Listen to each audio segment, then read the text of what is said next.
Fahamu kuhusu mawese Tanzania. Sisi husema kila tone la mafuta ya mawese lina hadithi yake.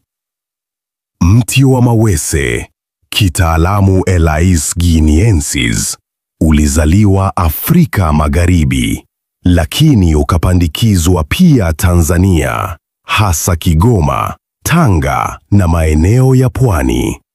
Jamii za Kigoma ndizo za kwanza kulitumia, wakilipika chakula, wakilisafishia ngozi na hata tiba ndogo ndogo. Mafuta ya mawese yana rangi nyekundu machungwa kutokana na carotenoids, chanzo cha vitamin A. Yakisafishwa hugeuka nyepesi na ladha yake hubaki tulivu. Yamejaa fatty acids kama palmitic, oleic na linoleic, pamoja na vitamin E, tocotrienols na tocopherols. Harufu yake ya asili ni nzito kidogo, lakini yakisafishwa hunyooka vizuri.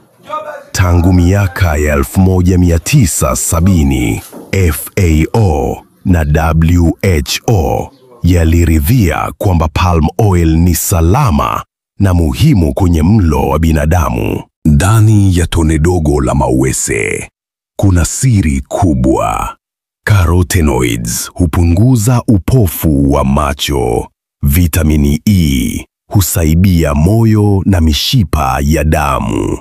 Na fatty acids hujenga nguvu mwilini. Watu wenye vitambi, pressure au hatari za moyo. Carotenoids huboresha retina. Mawese si chakula pekee, ni mali ya mifugo na viwanda pia.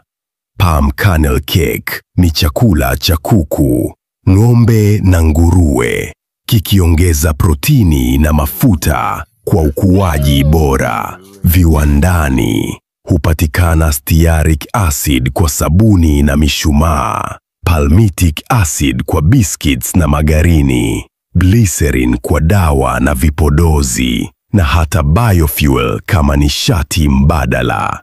Zaidi ya nusu ya bidhaa zilizosimikwa duniani, kutoka chocolate na ice cream hadi lotion, zinategemea mafuta ya mawese. Mawese ni zaidi ya mafuta. Ni daraja kati ya kilimo na viwanda, kati ya jamii na maendeleo. Yamebeba tiba, uchumi na mustakabali wa nishati. Je, ungependa kujua mengi zaidi juu ya mafuta ya mawese? Hapa ndipo unapokutana na Mawese Tanzania, kutoka mbegu hadi bidhaa.